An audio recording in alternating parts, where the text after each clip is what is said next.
Welcome to Body Wisdom 360, helping you turn mental fitness into daily practice so you can use your energy to lead and not just to survive. My name is Claudia. I am the founder of Body Wisdom 360, a leadership and well-being program focusing on mental fitness, better performance, and well-being. And I'm also the initiator of this Leadership Hardtalk, a space where we can reflect on what really matters. And I personally believe that individuals create success, not companies, and that the values we hold and the thoughts we think create the reality of our success, performance, and well-being at work and in life. And today in our Heart Talk, we're going to look at intentions and goals. Because by now, chances are that many of your New Year's resolutions are slipping, if they haven't disappeared entirely already. And if that is the case, don't worry, you're not alone. I've been there, and most of the people I know have been there too. In fact, statistics show that a large percentage of the population will give up on their New Year's resolutions in the first few weeks of the new year. Let that sink. We live in a world full of goal-setting tools, SMART goals, the 12-week year, habit trackers. And many of these tools are brilliant and extremely effective, but only for some people. So let's talk about setting intentions and goals, the power and the fallacy. My definition of a goal is that it needs a date, a specific result, it needs commitment, and it can carry a lot of emotions too. And I always say, if you know me, I always say that emotions always win. So that is maybe another hard talk, but in this context, when we achieve a goal, the emotions we have can feel like heaven is coming to earth. But when we don't, the emotions and negative self-talk can crush us. I also think that goals represent a deeper wish. And often this is not money or success. It is feeling more loved, feeling more joy. Gives me shivers. Goals give us or represent a sense of purpose and identity too. And then, when we get to our goal, we can find ourselves often even more unsatisfied than when we started. And I've been there too. And I think the question we need to ask ourselves before we decide on any goal is the why. The why for goals to feel meaningful. They need to fulfill a larger purpose. And my definition of intention is that it's also a commitment, just like a goal, but the purpose of the intention is to be rather than to become. An intention can help us to focus on the journey. And here it comes from my hypnotherapy experience. I know that both goals and intention can be so easily hijacked by our subconscious patterns. What happens when we try to use one of those super effective goal-setting tools without changing the subconscious beliefs, the subconscious patterns? Are we fighting consistently against those 95% of familiar thoughts and beliefs that run on autopilot? Because it's a fact that we only use 5 to 10% of our conscious mind moving through our days, moving through life.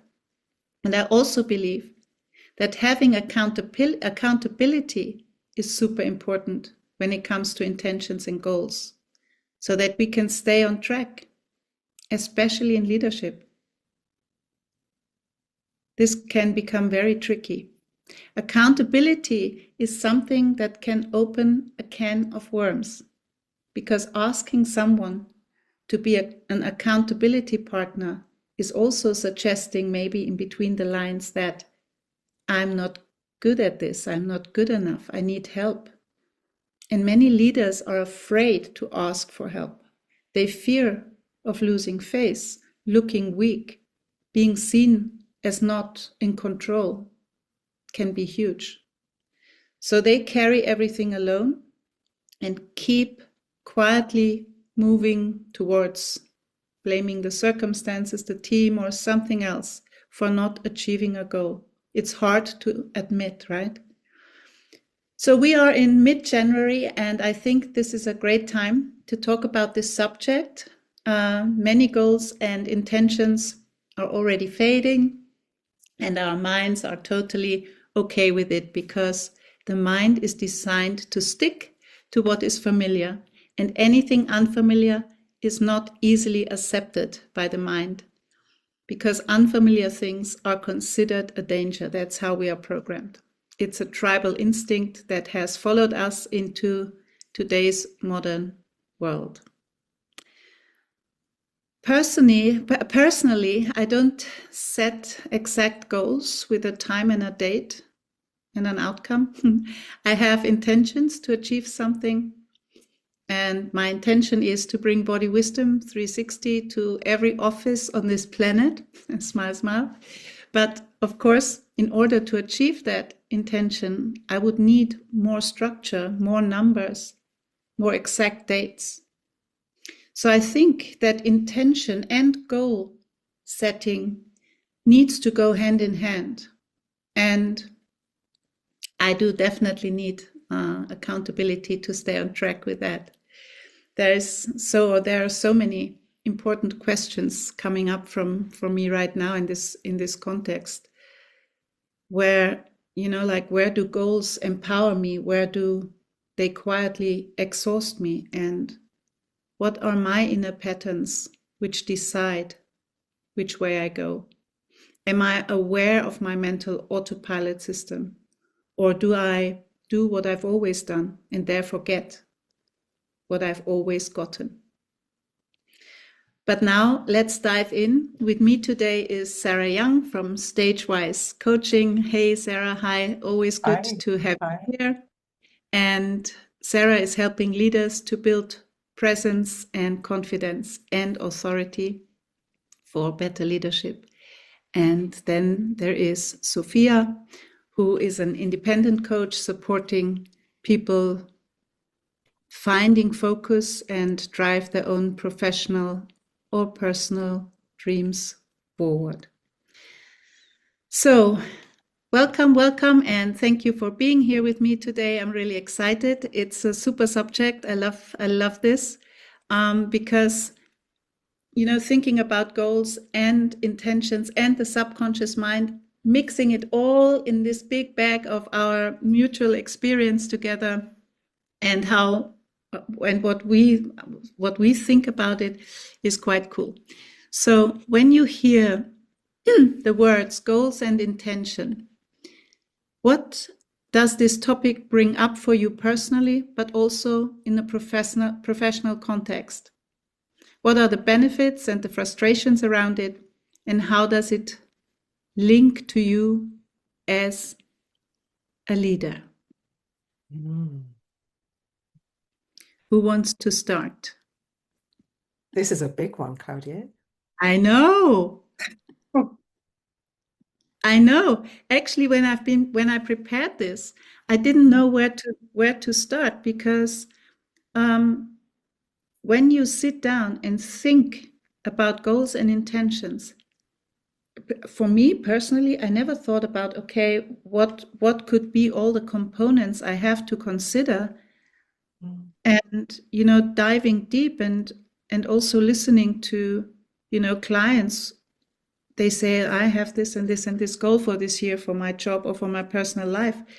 I'm looking at it now completely different, because especially because of my background in hypnotherapy and RTT. Why do people not achieve their goals? It's because our childhood programming, the stuff we grew up with, the stuff we learned, the stuff which has the deep, wide rivers of the neural pathways in our brain that are so strong and powerful. I think because you asked the question about how does it show up for you personally and how does it show up professionally. Yeah. And one of the things that came up for me when I was preparing to think about this topic with the both of you is at work, whether you're leading an organization or leading a team or part of a team, you're usually working towards some KPIs, key performance indicators, or you have leading indicators to show you how well you're doing. And you have quarterly goals for the team, and your organization probably reports on those quarterly, and that trickles down to the leaders and to the managers who say to their teams, this is where we got to this month. And there's a direct relationship between it's a bit of a carrot and stick relationship, but it's also there's a reward relationship there. If we meet our goals, we make a commission, or we stand to get promoted, or we build accolades within the company. We're building our career. And so I think that's why goal setting in professional settings works so much better. For me, the kind of diagnosis of that is that the consequences are much nearer to us and we feel them. If we didn't achieve our goals, we're not going to make as much money. Or if we don't achieve our goals, we won't be respected by our colleagues. The CEO won't look at me for the next leadership position. And so in the work environment, unless, and I've seen this in founders who are crazy about an idea, they're sitting on a different planet because they're driving the idea forward, and they so believe in what they're doing. And that there's a different kind of motivation there. And so maybe separate that a little bit. But for most of us, it's that relationship to consequence that helps us achieve our goals in a professional setting. Mm-hmm. And in our private lives, that relationship to consequence simply doesn't exist, because people don't think about it in terms of, if I don't achieve this goal for myself, there will be a consequence. And I feel really strongly and powerfully about this because of my personal experience with my partner, Chris, and his disease. If you have something in your life that is showing you the consequence today, you will meet your goal. Yes. And I say that with, even people who are less driven, when they can feel the consequence, they will meet their goals. And it's so I think that relationship, I just wanted to bring that about. In lots of the intentions or goals that people set at the start of the year, they're nice things, but they don't have that feeling of consequence. Exactly. Yeah, and this comes back to what I said before, you need to know your why. Mm-hmm. Yeah. And sometimes it's hard to see the why. Sometimes it's not just hard to see the why, but also to feel the impact of that why. I was just to say, if like in this context of body wisdom, for example, well-being, better well-being and better performance at work. And if you miss the well-being part of it, and you just perform because of the emotions that drive you, which in many business settings is the money, is the next higher position, as you said. But we forget that our part of our goals should always include the well-being aspect, because if you don't look at it, it can become a heart attack. It can become cancer. It can become a disease. It can become all these things. So to bring it back is that what just came up for me is that whatever goal we have, whatever why we put, maybe we need to put that little extra make that little extra to it that looks at the goal in a holistic kind of way, so that when we set a goal, a professional goal, that we never forget what pushing through too hard to achieve it can actually. Does it make sense? My mind. It makes sense. Yeah. I think that a way of making that real, making that real is very hard. Making a goal feel holistic and making that real, and making it real to someone that if they don't look after their well-being, they risk burnout. There are so many people that and this is the other thing I think that's important to note about, it's so linked to body wisdom. There's a difference between knowing and knowing in terms of your gut. And so I can be aware cognitively of the risk of burnout, but unless I have felt burnout, that risk doesn't feel real. And you need somebody to help you shine a light on that, because to have that objective eye and someone to guide you and to mentor you or to coach you is so crucial, because we're in autopilot and our bodies are going down a certain track, being dragged by the mind. Can I just highlight two things that I heard both of you say where I was, yes, totally, although I'm in agreement with everything that you said. You said, Sophia, if you can feel the consequences of your goal, that's where the beauty lies. That's where the magic, I'm saying that's when the magic starts to happen, or that's when you can actually start to really have traction. It's the feeling, and you went to the three brains, sort of the head, heart, gut, which I subscribe to completely. And then, Claudia, when you were looking at or exploring this, let's look at the holistic element to goal setting. This is all getting beyond the goal setting on paper and moving it to goal setting from within the body, which kind of is so much more meaningful. And I'm really exploring this in my practice at the moment, and with body wisdom techniques as well, just incorporating this constant awareness of where is this all sitting and coming from in the body in order for us to make meaningful steps forward. I'm finding this such a powerful tool to use in the coaching space. If we're looking at goals that are almost well-trodden paths, things that we're seeing systemically or within organizations, on whiteboards, on digital screens, wherever, that people are being driven to meet. You see, when you bring up those phrases of those goals or those KPIs that you were talking about there, Sophia, you see people go a little bit kind of their gaze goes a little bit distant, and it's like, and I have sometimes clients come to my space with I've been told that I need to work on my and you're just, and my heart goes out to them, because you can hear that they are subscribing to what someone or one of their superiors has told them they need to focus on. This is a goal for you. You need to work on your communication skills, or your, and a dreadful one, you need to work on becoming more confident. You need to be more confident, which clearly we can't paste on the outside of ourselves. So I really enjoy and really believe in the importance of, okay, so that's what the goal is. But when we dig underneath it and we really find out what's right underneath it, often we can go into the body, and the body gives us our answers. And the body I find that so illuminating. Yeah. And is the body what actually gives us the intention?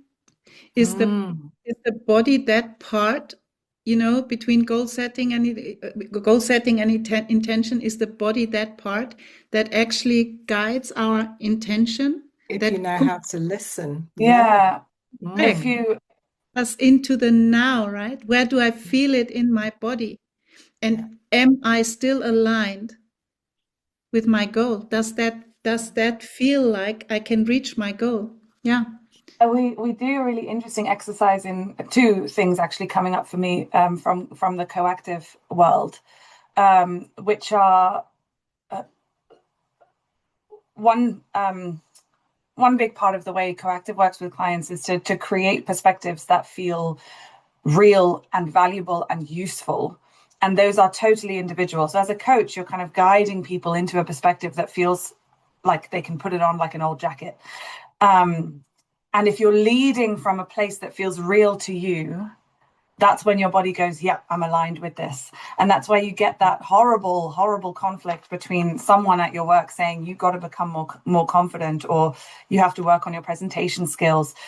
If that person isn't putting a jacket on that says, yes, I want to present better, and this is one of my skills, then you have a conflict. So that's one of the things that I think it's embodiment. You're embodying it, you're feeling it, and you're trying to decide whether it's for you. That's the language we use. Is this for you? And if not, let's play with it and understand which parts are, because then you can slip with your whole body into that intention or into that, or working towards that goal. And the second thing that I think leads to that piece around where do our intentions come from, it's an exercise called peak experience or values mining, where you take a client to, which, yeah, you'll know, you take a client to one of their peak experiences of their life when they were most happy, felt most fulfilled, felt most at ease. And you work to draw values out of that. And then you can use that. And I'm talking really practical things, because sometimes in the heat of the moment in a corporate environment, you can't say, right, does this goal feel right in your body? Because there's a juxtaposition there. So working with different tools to get people to that place. Another way of asking that same question is, does this align with your values? Does this goal or do these intentions reflect your values? Because you won't move towards them. Brilliant point. Brilliant point, Sophia. And like let's assume we are having a goal, like a professional goal, which is presented to us by the senior leadership.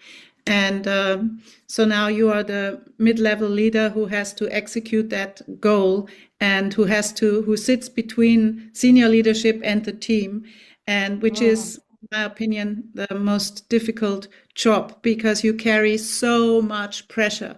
But so now this is where your senior leadership decides on a goal. They have a brilliant idea, and that's how we're going to do it for this year, right? Then you pass that message on to your mid-level leadership.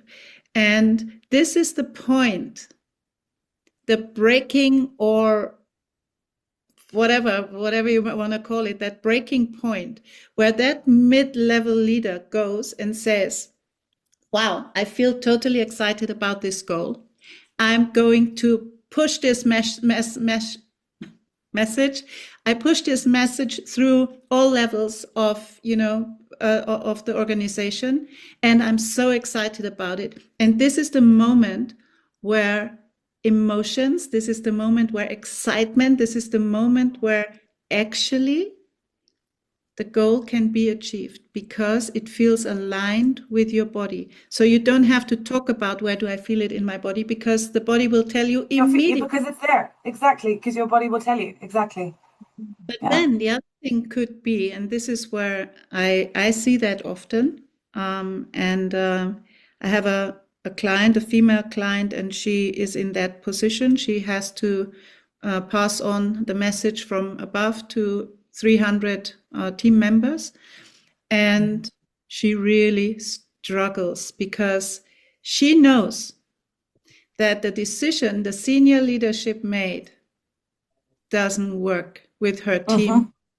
She has 25 or more years of experience. She's been there, she's done it. Yes, she's Gen X, but that experience that she has is extremely valuable. And there is all this AI stuff coming in, and it looks brilliant on a screen, looks brilliant, when you talk about it. But the implementation maybe is not there. And so you have this mid-level leader who hears what they want, and this is brilliant. And yes, we need to change something within the corporation so that we can achieve our goal. But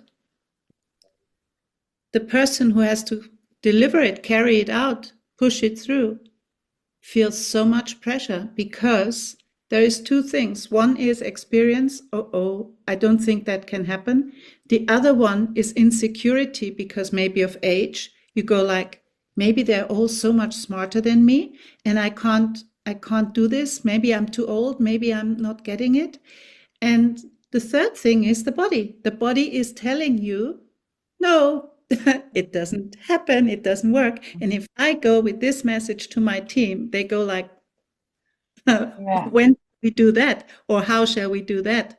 Do you have an answer to that as well?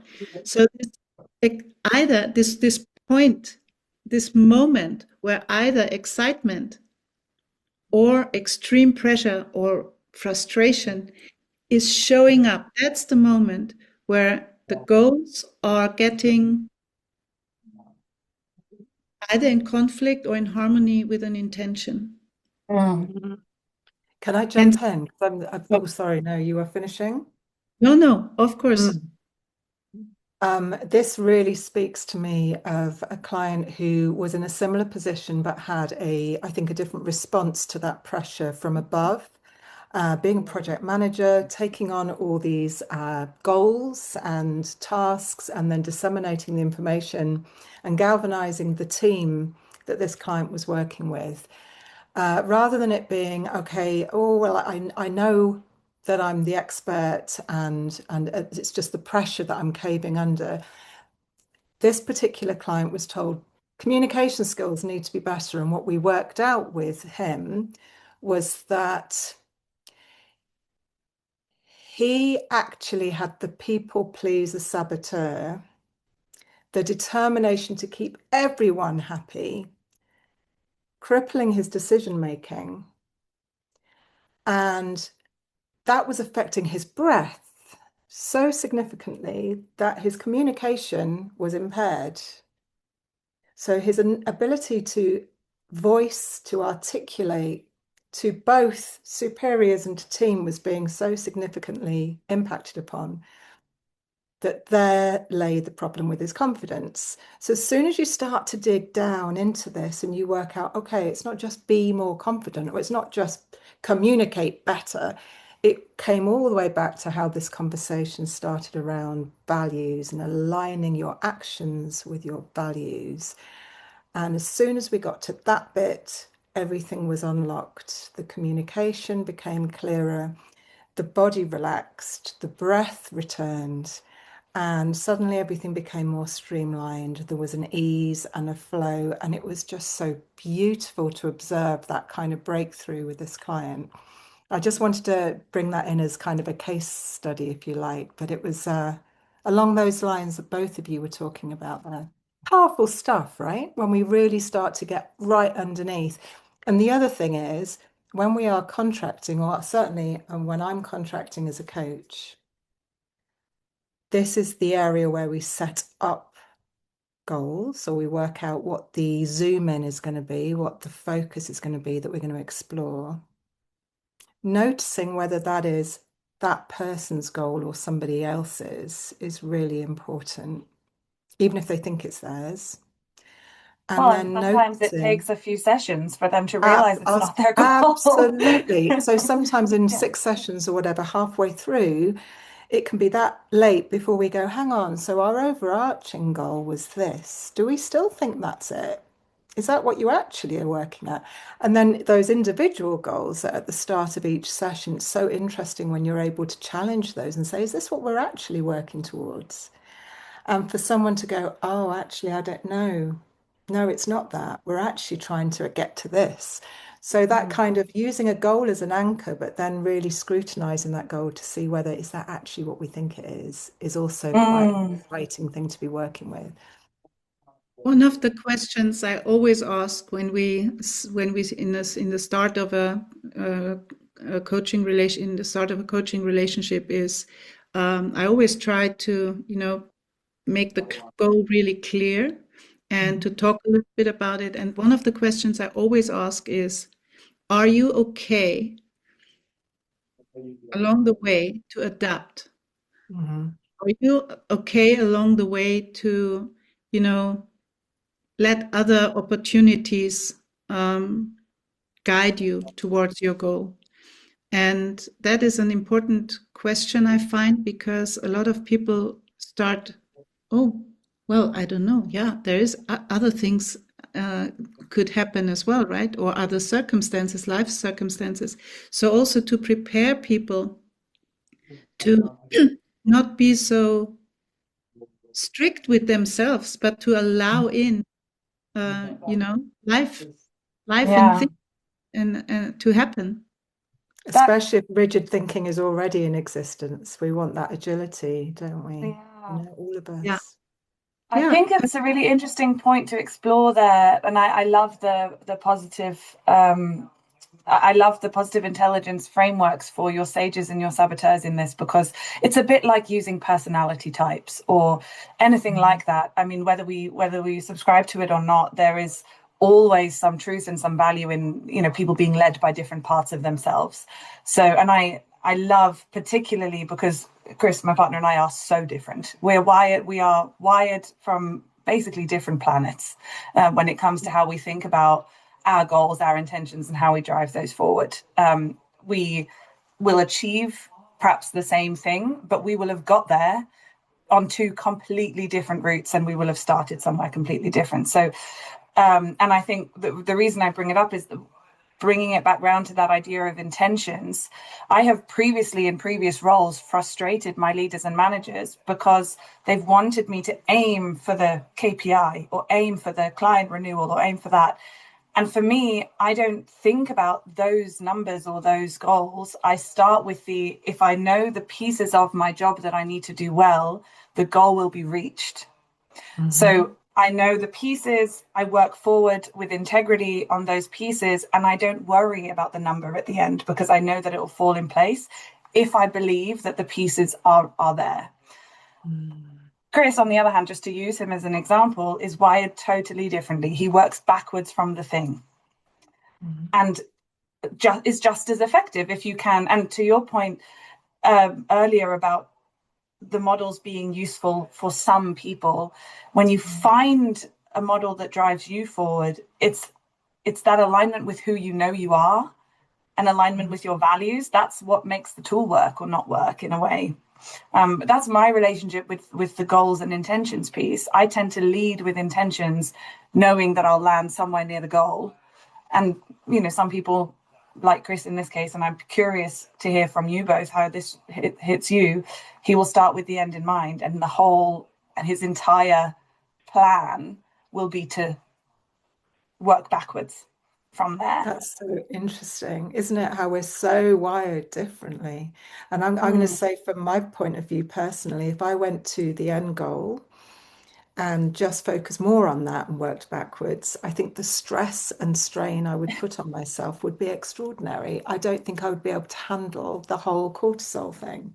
So I have to have my vision, definitely, but I have to take my baby steps, because I also have to trust my intuition that if I believe there's a more creative way of getting there, that it's okay to veer off.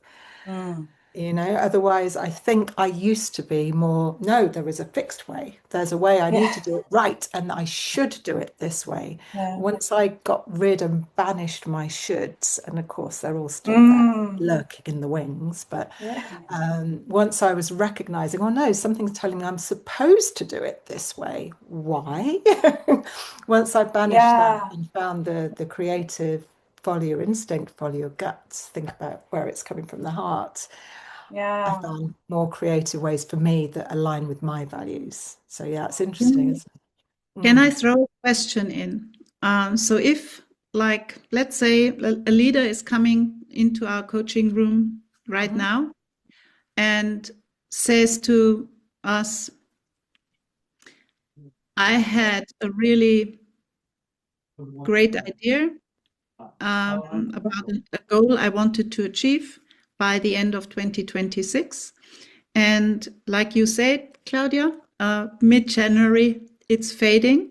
It's like my goal was, let's give an example. My goal was to have more communication with my team.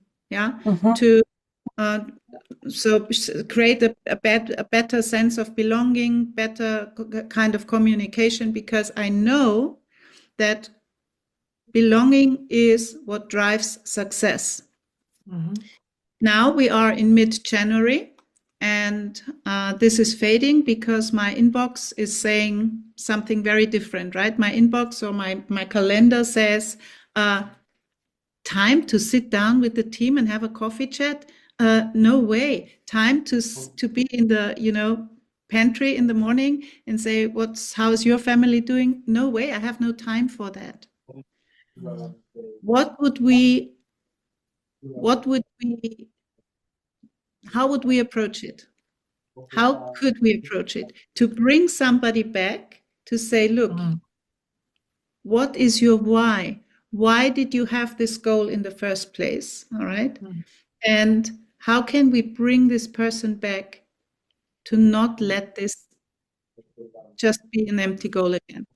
I think there's an assumption there that we have to bring them back to that. And maybe we don't, because maybe that's not the right goal. And your point about the why is the most important. I mean, my first question was, you already asked, which is, why is this important to you? And the second question is it important to you? Or is it something, it may even be, you've read an article that says, start the year with connecting better with your team. And so you've gone, I'll make that my goal. So I think get rid of the assumption that it's an important direction to go back to. I start with the idea that if it's not the right goal, we can let it go. Absolutely. It would be where I would go. I'd look at where it's coming from too, in terms of feedback. So where's the feedback that's informing that not opinion, but that state of mind? Is it something that somebody has said? Is it something in the body language of the team that's really getting to you, that you're picking up and it's bothering you? Is it that you're just not getting the results in the charts, whatever it is? Where is the data that's telling you that that's important now? Yeah. And I had a client who filmed themselves, or at least it was an online situation, and this is relating directly to the problem of this hypothetical client, Claudia. And we watched together the presentation, and we watched people's responses. And wow. I was going to give my observations, but I decided actually to ask that person to tell me what they observed and what they felt and what they saw, what they thought, what they felt in the body. And it was so powerful because we started to work again deeper than just textbook stuff or taglines, headlines on LinkedIn. It's a really good point to make. Where is that coming from? What's real and what's important now? And it might be that, because how many times do we hear, I just don't have time for that. I just don't have time for that. And I can just speak from personal experience. There are so many things I used to think I didn't have time for, but because they now have consequence in my life, I suddenly have time. Yeah. Isn't that amazing? Yes. We can make time. You can cook 3 full meals a day if that's what's important, or you can make space for 15 minutes of breath work if that's what's important. And I think one of the things and it's experiential. No one will ever buy into something being important because they can rationally understand it or because someone's telling them. It's experiential. I feel in my body that it's important, and therefore I'm suddenly making time to do it. Yeah, that brings me to a body wisdom session last week or the week before, where, in one of the 30-minute sessions where my focus on that day was to bring up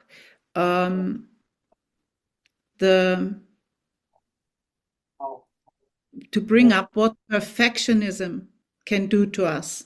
So goals and perfectionism also very, very closely linked. But so I've been doing a little meditation about perfectionism.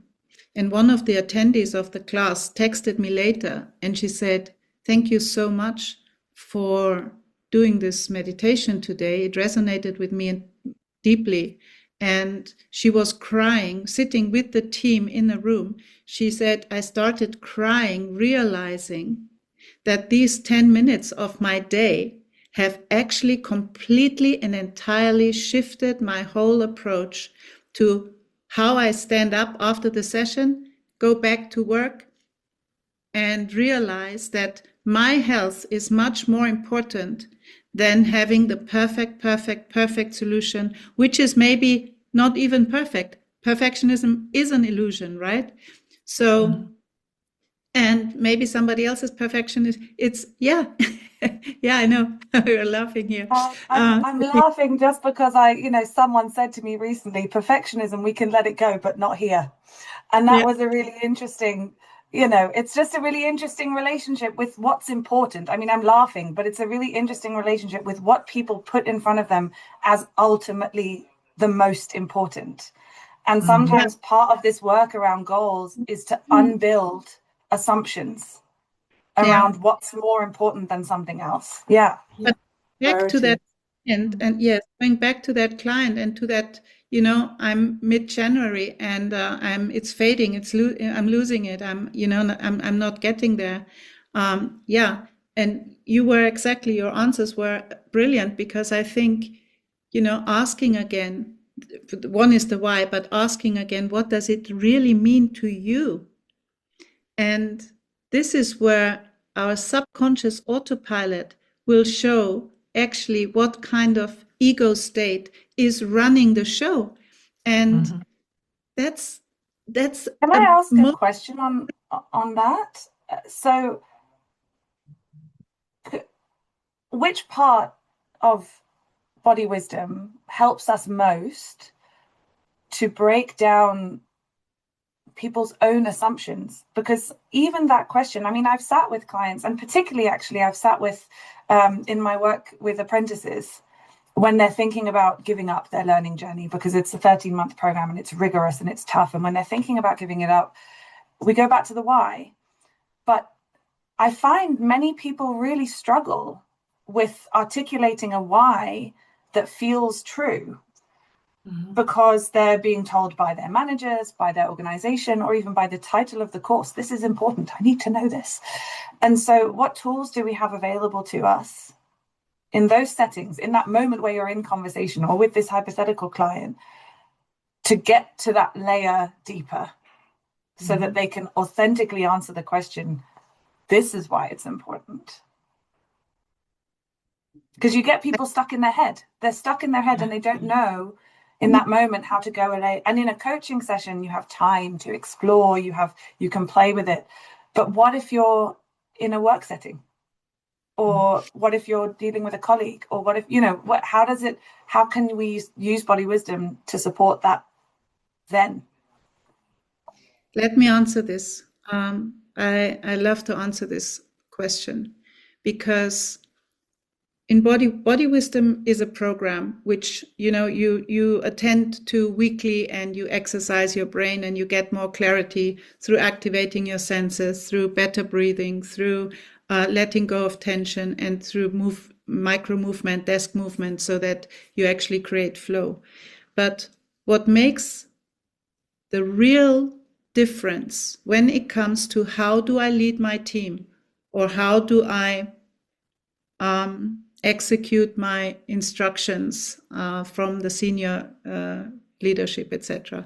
I always go into a one-on-one session, and I'm asking I have an intake form, and in that intake form, I'm asking all sorts of questions. Everything is there from a personal point of view. I'm asking even about, it's up to people whether they want to fill it out or not, but I'm even asking about childhood upbringing. I'm asking about relationship with family. I'm asking about whether there is addiction, or whether there is any autoimmune diseases, and all sorts of things. They only refer to that person, to the person's individual circumstances, because I believe so strongly that individuals create success and not companies. And if an individual answers one of these questions with whatever, I have an addiction, or I have no connection with my family, or I have no friends, or I'm like I always feel alone, or whatever that is. How does that, or the very opposite, I'm so connected and I'm so organized and I'm eating well and I'm doing all this. But to know what is your baseline, where are you coming from? That's how I would answer this question.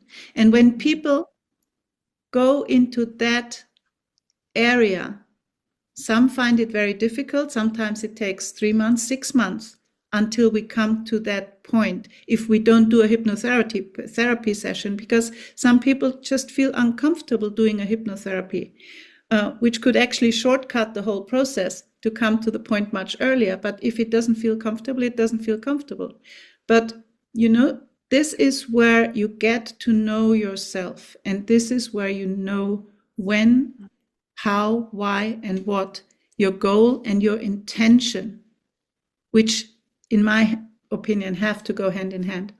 Help Do you. you mind if I say, Claudia, I'm so sorry to cut you off, because I think in all of the Body Wisdom program and all the techniques that we share, I think, Sophia, what I think is so helpful for that person in that moment where you were asking about the professional, how do they just pull out something to help them deal with that situation in that moment? I think what Body Wisdom provides people with are these, yes, a very profound shift over time and practice that's so important, but also those really tangible, easy to access techniques to do with breath and micro movement and release of tension that you can do imperceivably in the workspace. And I think that is something that I value so much, that sometimes it's not going off to a residential, a whatever the group team building week thing is, but it's actually knowing, having done all that work that Claudia is talking about, knowing how you can access very quickly what is there, right there in the body, in a matter of minutes, sometimes seconds, to ground yourself, take your breath down to your feet, soles on the floor, take yourself out of your head into your senses, just to get that clarity for a moment where you know that you can trust yourself in what you say, feel, and do next. That's what I feel is the value of this. Yeah. I two clients are coming up for me just to share a contrast, because I resonate so much with that. The more you know about yourself, and the more the people that you work with and are working with you know about you, the more kind of productive, connected, collaborative your work can be. And just an example from two clients, actually, both in the apprenticeship context, both that I'm working with, that I worked with over the last few weeks, and both in, I would say, that kind of mid-manager type role that we were talking about earlier. Now, one of them I hadn't heard from for a little while. We were having a check-in, more on progress than around coaching and his goals, more on, how have things gone? And he joined the call. And he goes, Sophia, I'm sorry I've not been in touch. I had a terrible financial incident over Christmas. I lost the deposit from my house because we were scammed. And then I also have had some issues with my health. I had 2 bad reactions to some medication, had a big rash, had to go in and out of hospital. And it's just been a really, really rough time. But I'm back on track and I'm looking at my stuff today. And by next week, I'll be caught up.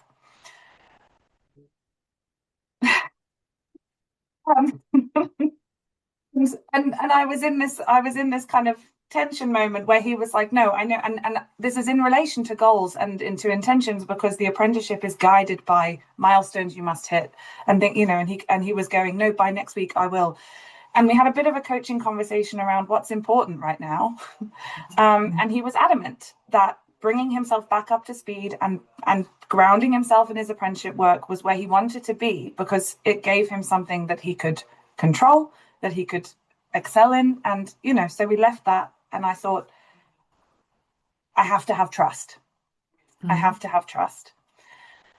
same day or the day after in the afternoon, I spoke with a different client who had come back from a longer term break away from work. I believe that she was signed off work due to burnout and stress. She had returned. She's been back a few months already, but it's our first checking in because she's joined my cohort. And within the first 2 minutes, she didn't stop talking. She joined and she goes, and I know I'm really behind, and I've done this, and I've done this, and I'm working on this, and I've spoken to my manager, and and then when she finished, we took a deep breath, and I just said to her, let's for a moment just inhale, exhale, and come and arrive. And she burst into tears. But almost as a positive experience. She then said, I just needed to get all of that off my chest. Mm-hmm. And I thought, in response to what you were saying there, Sarah, that I took the same approach with both of them. We did a little bit of breathing. We did a little bit of just arriving and figuring it out, and both took it in a really different direction. Both in, periods of stress, both in periods of, but perhaps because of who they are and their programming, and they just needed totally different things in that moment. And one was being totally overwhelmed by her goals and not meeting them, and the other saw it as a motivation to continue, as something to ground himself, as something to keep striving for, because it's a space of control. So that relationship to what needs to be delivered to the goal, it just showed up so differently in those two people. I thought I'd share. Same techniques, different outcomes. Fantastic. Yeah. Amazing. Mm. In general, what a hard talk this has been. Yeah, in general, these outcomes, I mean, this is maybe, I just noted it down, another subject, outcomes, and versus, goals, and what happens there. I think that's a really good subject. But I'd like to, we are at the end of our session, and I think this was an amazing talk. It leaves me with a lot more questions, and I've done and heard and seen a lot about intentions and goal settings and ego states and personalities and whatnot. But my brain is just going whoosh at the moment. So much stuff came up, which I'm going to sit down now, reflect, and write that down. But I'd love to, leave the session saying thank you very much for all your input and for all these amazing perspectives. And I would like to summarize it, and I would like to ask you whether you agree or not that goals and intentions, goals on their own are not the problem or the priority, right? It also is that the intentions are not enough on its own. They need to go hand in hand. They need to go, and they need to maybe have like somebody who takes both of them. In my mind, I just see here a goal and here I see an intention, and I'm taking them by the hand and I'm helping them to move forward, because I have the power to, give my clients that support, to pull them along and to pull that together, what they can't see themselves, maybe in that moment where the goal is and the intentions are fading. And hold them on the hand, bring them back on that road where they actually want to be, with the why, with the how, and with the knowledge of what's actually happening in the body. Mm-hmm. So goal, intention, and accountability is something that I think has to go together.